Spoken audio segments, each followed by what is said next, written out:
Well, Mr. Dennis, what's this monument here?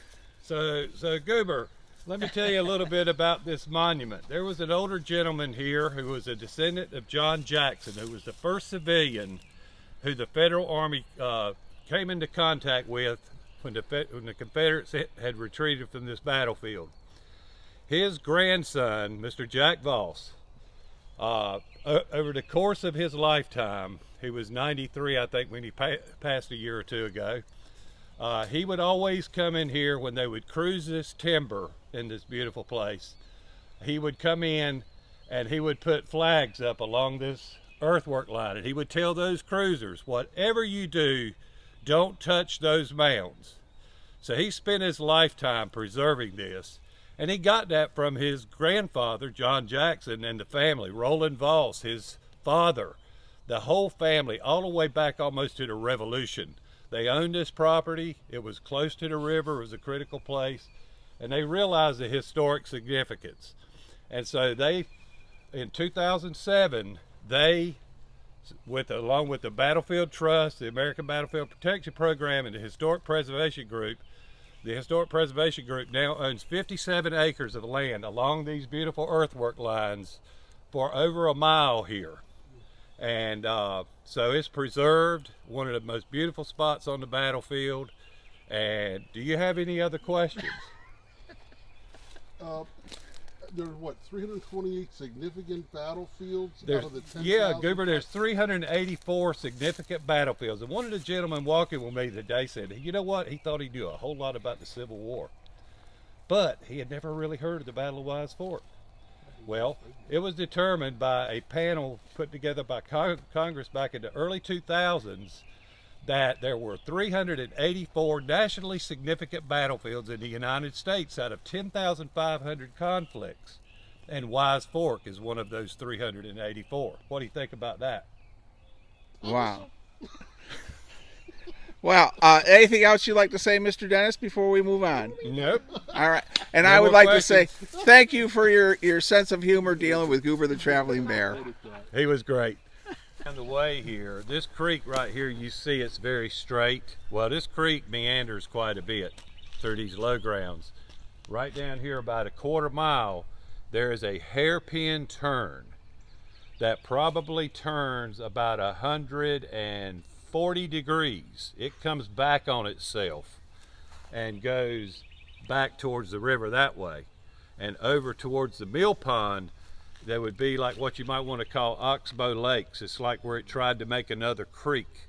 And so you're down in that swamp, and it's like, it's not just one straight line creek, it's meandering. And like I say, there's some hairpin turns, very sharp turns, because where you might have a little sandbar on the inside of the curve, and then it's very steep on the other edge. That's the deepest edge. But like Wade said, very formidable, and as soon as you cross, you've got the major earthworks. Well, can I ask you a question, Sure. Mr. Dennis? You had mentioned about when you were a young boy, you fell in this creek. Can you tell me what it would have been like for a Union soldier to have to cross this creek and then attack the entrenchments? Yep, right up in the hairpin curve that I was describing a while ago, Goober, down here about a quarter mile, there's a little Boy Scout hut, a little A-frame scout hut. And we were barbecuing a pig that day. And I was there by myself, and you know, back in the day, I always loved to fish, so I'm fishing with my little fishing pole, and there's one girl down there. She comes up later on, and while I was fishing, I got too close to the edge of that bank. See how steep it is? And my feet slipped. Fishing pole went that way, and I went down into the creek. And right on the very edge, I was up to my neck, and I'm about 6'2" almost. I was up to my neck, and there's that steep bank, Goober, look. And I couldn't get out. That girl had to pull me out of the water. And obviously, I think I hung around a little while because I was cooking the pig, but when some reinforcements came in, I went home and put on another set of clothes because I was muddy and wet. So a Union soldier with his full equipment and his musket, it would be a tough job to get across that, correct? Not only was it tough, Goober, he wouldn't even attempt that. He was smarter than that. he stayed back on this side because there was some bad guys on the other side, and he didn't want none of it. So they all stayed on this side. None of them came across till a few days after the battle was over. What do you think about that? Thank you very much. The Goober.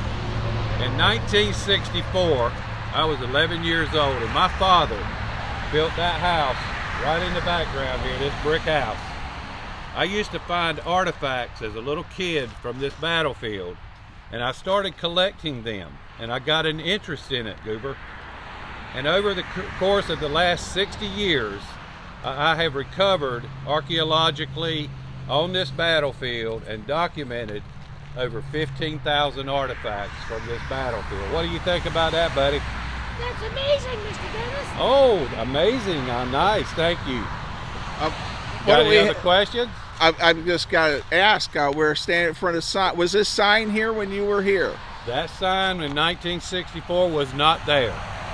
A good friend of mine, Donnie Taylor, who was a site manager at Bentonville, a great preservationist and archaeologist back in the day, lived right down the road. We grew up together. He was about 4 years older than I was. And Donnie created, I believe, the narrative for this sign that sits here. Probably put here back in the, I'm guessing, the 70s. And it's taken care of by our CSS Ram News Camp 1427. One of the volunteers and his son there come here and keep this place cleaned up and spruced up. They do it every few months, all during the course of the year. So this has been here for quite a long time. Thank you. What we call map marker 5. Mr. Skip here, and what do you have, sir? Well, I just wanted to share this piece of artwork by Mason Jones. This is the Cobb House shortly after the battle that Dennis was just talking about. And as you can see, there's a number of fallen federal soldiers. In the reality of the battle, there was a Captain Bassett of the 15th Connecticut who, after he was passed away, his remains were taken out and buried. And to this day, they have not found his remains. They have not been moved to the New Bern Cemetery, nor have they been returned to Connecticut. So we believe that there is solid evidence that his remains still are on the battlefield to this day. Wow. Well, thank you. Let me get another close-up. Okay. All right. Well, thank you for that. Okay.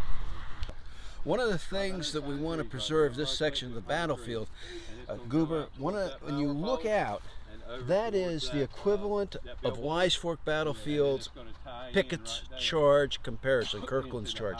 If you look at the slope of the land, the Confederates attacked without artillery or cavalry support on the rise there. Besides the line of Federals, there were 18 field pieces raining down shot and shell on the Confederates. So when I visit this battlefield, I always pause on this site to think about this is our Pickett's Charge for this battlefield. It has the same emotion, the same charge, and when you're here at twilight, it has that same ethereal feel. Well, thank you, sir. Well, we are donating $300 to the Wyse Fork Save Wyse Fork Battlefield Commission. Is that correct? We have Goober the Traveling Bear. We have Mr. Skip, Mr. Wade, and Mr. Dennis. And I hope you out there might consider sending a little bit of cash to help save this beautiful battlefield. Do you guys have anything you'd like to say? Yeah, I do. Goober, do you know this nice gentleman Bill over here? Yeah!